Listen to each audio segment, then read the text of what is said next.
नमस्कार दोस्तों, मैं हूं अखिल। और मैं रिद्धि। हमारे चैनल में आपका स्वागत है। दोस्तों, आज अखिल आपसे एक फेमस पर्सनैलिटी के बारे में चर्चा करेंगे। अखिल, तो बताइए, आज आप किस शख्स के बारे में लोगों को जानकारी देना चाहते हैं? जी हाँ दोस्तों, आज जिस पर्सनैलिटी के बारे में मैं बात करने जा रहा हूं, वो अपनी अचीवमेंट की वजह से किसी भी तारुफ के मोहताज नहीं है। रिद्धि, ये वो शख्स हैं जिनकी वजह से लोगों ने धरती पर ही नहीं बल्कि मंगल ग्रह पर भी प्लॉट लेने के बारे में सोचना शुरू कर दिया। और हाँ रिद्धि, इनको रॉकेट मैन के नाम से भी जाना जाता है और ये हर असफलता को सफलता में बदलने की काबिलियत रखते हैं। ओह, आई गॉट इट अखिल। आप future of space technology of India यानी कि के सर की बात कर रहे हैं। बिल्कुल सही रिद्धि, मैं भी कैलासव दिवो सिवन यानी के सिवन सर के बारे में ही बात कर रहा हूँ। तो दोस्तों, देर किस बात की, आइए आपको अब ले चलते हैं इनके बारे में और भी रोचक जानकारियाँ लेने के लिए। दोस्तों, ये हैं के जो कि एक बहुत काबिल इंडियन स्पेस साइंटिस्ट हैं और ये इसरो यानी कि इंडियन स्पेस रिसर्च ऑर्गेनाइजेशन के 9th चेयरपर्सन हैं। दोस्तों, गरीबी किसी भी टैलेंट को कभी दबा नहीं सकती। इनका जन्म मेला सरक्कल विलाई गांव, कन्याकुमारी डिस्ट्रिक्ट, स्टेट तमिलनाडु में हुआ। जब से इन्होंने आंखें खोली तब से इन्होंने गरीबी और संघर्ष ही देखा, क्योंकि इनका जन्म एक गरीब किसान के घर में हुआ और ये 6 भाई बहन थे। और दोस्तों, गरीबी के कारण उन्होंने अपनी प्राथमिक शिक्षा क्लास 1 से लेके क्लास 8 तक गाँव के ही गवर्नमेंट स्कूल से तमिल माध्यम से पूरी की। और दोस्तों, इनके शिक्षक के अनुसार ये बचपन से ही बहुत ज़्यादा होनहार विद्यार्थी रहे हैं और इसके साथ ही ये नए नए विषयों में अधिक से अधिक जानकारी प्राप्त करने के लिए हमेशा इनकी रुचि बनी रहती थी। एक गरीब किसान परिवार से होने के कारण के सीवन को अपनी फीस का खर्च निकालने के लिए बहुत सी कठिनाइयों का सामना करना पड़ा, जिससे कि उनकी पढ़ाई चलती रहे। इसके लिए उन्होंने बहुत संघर्ष किए और ये संघर्ष इतने कि उनको आम तक बेचने पड़े। वो साइकिल पर या पैदल ही आम बेचने जाया करते थे। दोस्तों, इंटरमीडिएट की पढ़ाई के बाद के सिवन आगे इंजीनियरिंग की पढ़ाई करना चाहते थे, लेकिन पिता की माली हालत की वजह से उनको ये अपना ख्वाब बीच में ही त्यागना पड़ा। अपने पिता की शर्त के मुताबिक के सिवन ने घर से मात्र 2 किलोमीटर दूर एसटी हिंदू कॉलेज में बीएससी मैथ्स में दाखिला ले लिया, जिससे छुट्टी के बाद वह अपने खेतों में अपने पिता के साथ हाथ बटा सके। घर के हालातों की वजह से कॉलेज के शुरुआती दिनों में ये बिना चप्पल के और धोती लगाकर कॉलेज जाया करते थे। इन्होंने कभी भी ट्यूशन का सहारा नहीं लिया और बीएससी मैथ्स में 100 में से 100 नंबर लेके अपने परिवार के सबसे पहले ग्रेजुएट बने। दोस्तों, इसको संघर्ष कहें या रोचक कहानी, इनके पिताजी अपने पुत्र सीवन की इंजीनियरिंग करने की दबी इच्छा को भली भांति जानते थे, इसलिए उन्होंने एक बड़ा फैसला लिया। उन्होंने अपने गांव की 1 एकड़ जमीन में से 1/4 हिस्सा बेच दिया और ऐसे के सीवन ने 1980 में Madras institute of technology MIT से इंजीनियरिंग की डिग्री हासिल की। दोस्तों, जैसे कि के सीवन को हर असफलता को सफलता में बदलने की आदत सी पड़ चुकी थी, इसी दौरान इनका सिलेक्शन IIT और IISc दोनों जगह हुआ और इन्होंने Indian institute of science Bangalore को चुना।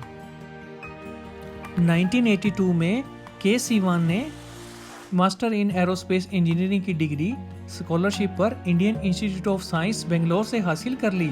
इसके बाद 1982 में के सीवन ने इसरो ज्वाइन कर लिया, जो कि इनकी पहली जॉब थी।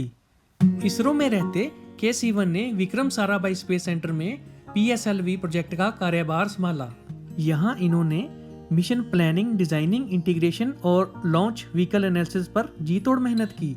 दोस्तों, के सीवन ने सितारा नाम का 6D ट्राजेक्टरी सॉफ्टवेयर तैयार किया, जिससे कि इसरो को रॉकेट लॉन्चिंग की मिशन प्लानिंग में बहुत मदद मिली। दोस्तों, आइए सितारा के बारे में कुछ और जान लेते हैं।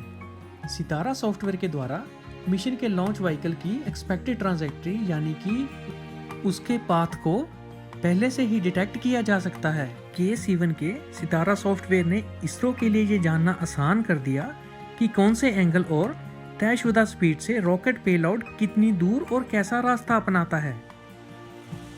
इसरो टीम की कड़ी मेहनत से इंडिया ने सतीश धवन स्पेस सेंटर श्रीहरिकोटा से मानव जाति कल्याण के लिए सिंगल फ्लाइट से 104 हाई रेजोल्यूशन सैटेलाइट को लॉन्च करके वर्ल्ड रिकॉर्ड बना दिया।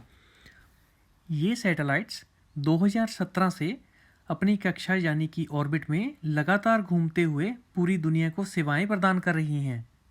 K7 की उपलब्धियों में एक उपलब्धि और जुड़ती है जिसने रॉकेट लॉन्च की दुनिया में तहलका मचा दिया, जिसको all day weather rocket launch के नाम से जाना जाता है, जिसे साल के किसी भी दिन किसी भी समय या मौसम में रॉकेट लॉन्च किया जा सकता है।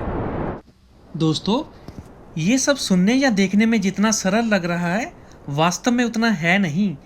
और क्या आप जानते हैं कि जब इसरो ने अमेरिका से रॉकेट इंजन टेक्नोलॉजी को लेना चाहा तो उसने इस टेक्नोलॉजी को देने से साफ मना कर दिया।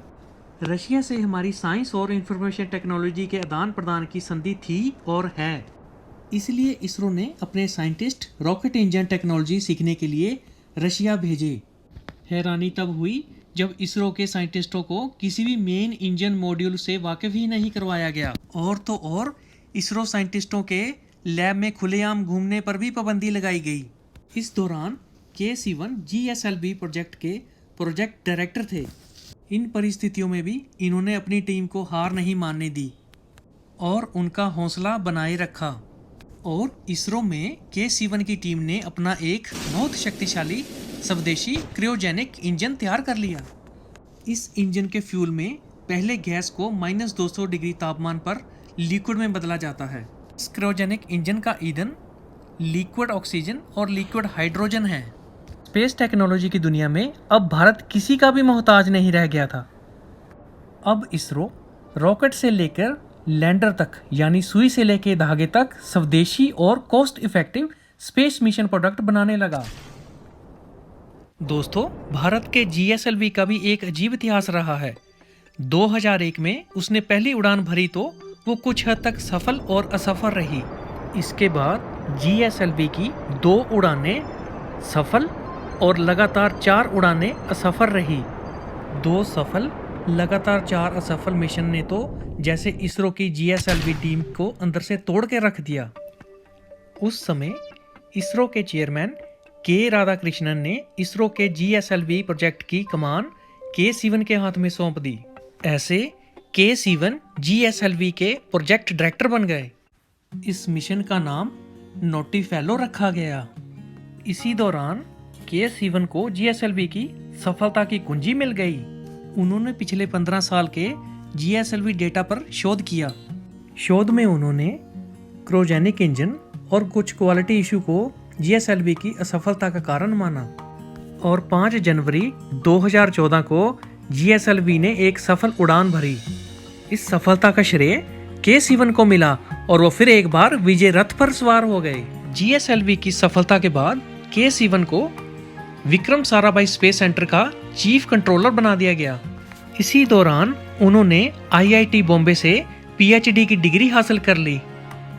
इसके बाद उन्हें LPSC यानी लिक्विड प्रोपेलेंट सिस्टम सेंटर में भेजा गया। दोस्तों, उनको LPSC में भेजने का मकसद बहुत खास था, जो था मिशन मार्स, जिसको हम MOM के नाम से भी जानते हैं। यहाँ उन्हें कई महत्वपूर्ण कार्य सौंपे गए। उनमें से एक था 300 दिन तक स्पेसक्राफ्ट को अंतरिक्ष में बिताने के बाद इंजन को चालू करने की कमांड। इसके बाद जो इसरो ने इतिहास रचा उससे कौन वाकिफ नहीं है। 10 महीने के इंतजार और 67 करोड़ किलोमीटर के लंबे सफर के बाद मंगलयान 24 सितंबर 2014 को मंगल ग्रह के ऑर्बिट में सफलतापूर्वक दाखिल हुआ। तो दोस्तों, इसी के साथ ही भारत पहले प्रयास में ही लाल ग्रह यानी मंगल पर जाने वाला दुनिया का पहला देश बन गया।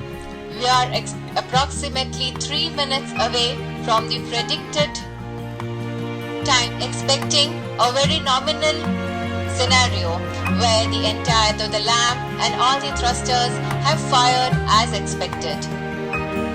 बिना किसी इंटरफेरेंस के सारी गतिविधियां अबाध रूप से जारी हैं। इस समय अकल्टेशन समाप्त हो चुका है और हम केवल एंटीना के घुमाने की प्रतीक्षा कर रहे हैं और वो भी ऑटोमेटिक होगा क्योंकि ये भी कमांड कंप्यूटर में लोडेड है। केवल हम 1 मिनट 43 सेकंड की दूरी पर इस महत्वपूर्ण क्षण से हर निगाहें आंकड़ों पर, हर धड़कन बेहद तेज और बहुत महत्वपूर्ण हो जाता है कि हम हर आंकड़ों को बहुत बारीकी से अध्ययन करें। सभी निगाहें केवल उन दृश्यों को देखती हुई जहां पे हमें महसूस होता है कि हम इन अपेक्षित आंकड़ों की ओर बढ़ रहे हैं। लगभग 1 मिनट की दूरी और जब एंटीना भूकेंद्र की तरफ घुमा दिया जाएगा। Before the occult start, we had recorded an accelerometer delta V of 177.4 meters per second. The target delta velocity to be achieved is 1098.7 meters per second. And we are now in the countdown towards reaching the end of the occult period with the antenna.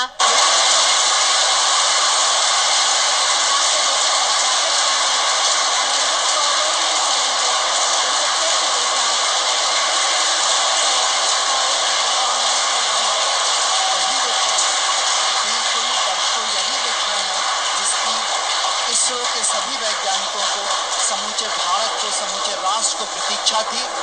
अब आप इसरो के chairman की गतिविधियों को देख पा रहे होंगे। प्रधानमंत्री तालियों से बधाइयां देते हुए। History has been created today. दोस्तों, क्या आप जानते हैं कि हमारे रॉकेट जो स्पेस मिशन में यूज होते हैं वह एक बार के इस्तेमाल के बाद दोबारा यूज नहीं होते। इसलिए doctor Sivan made in India RLVTT यानी कि री-लॉन्च व्हीकल टेक्नोलॉजी डेमोन्स्ट्रेटर पर काम कर रहे हैं।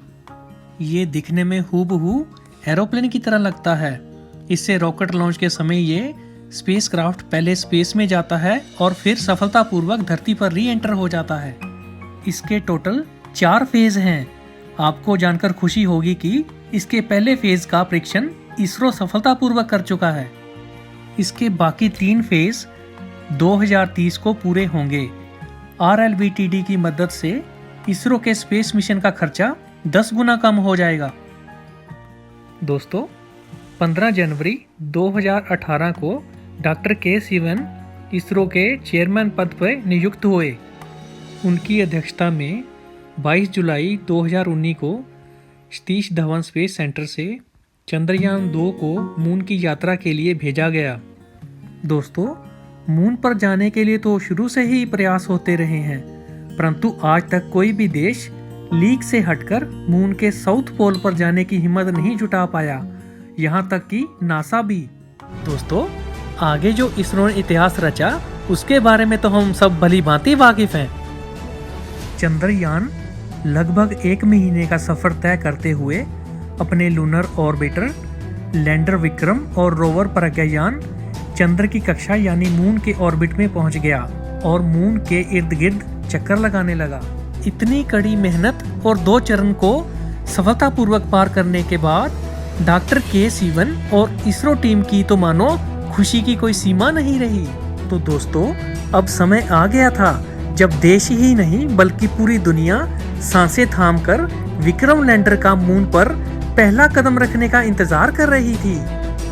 इसके बाद सांसें और तेज हो गई जब विक्रम लैंडर ने सॉफ्ट लैंडिंग यानी मून पर पहला कदम रखने के लिए मून पर लैंडिंग साइट के लिए स्कैन करना आरंभ कर धरती पर संदेश भेजना शुरू किया। दोस्तों, इसी दौरान एक घटना घट गई। जब विक्रम लैंडर मून की धरती पर पहला कदम रखने ही वाला था तो मात्र 1.5 किलोमीटर पहले उसका इसरो से संपर्क टूट गया। दोस्तों, विक्रम लैंडर ने तो मून की धरती पर कदम रख दिया, परंतु धरती से संपर्क टूटने की वजह से मिशन 95% ही सफल रहा। इस वजह से प्रज्ञायान रोवर की जानकारी नहीं हासिल हो पाई। डॉक्टर के सिवन और इसरो टीम का तो मानो दिल ही टूट गया। प्रधानमंत्री श्री नरेंद्र मोदी के गले से लिपट कर रोने वाले इस शख्स यानी डॉक्टर के सिवान के इस दुखद पल को पूरी दुनिया में जिसने भी देखा उसकी आंखें नम हो गई।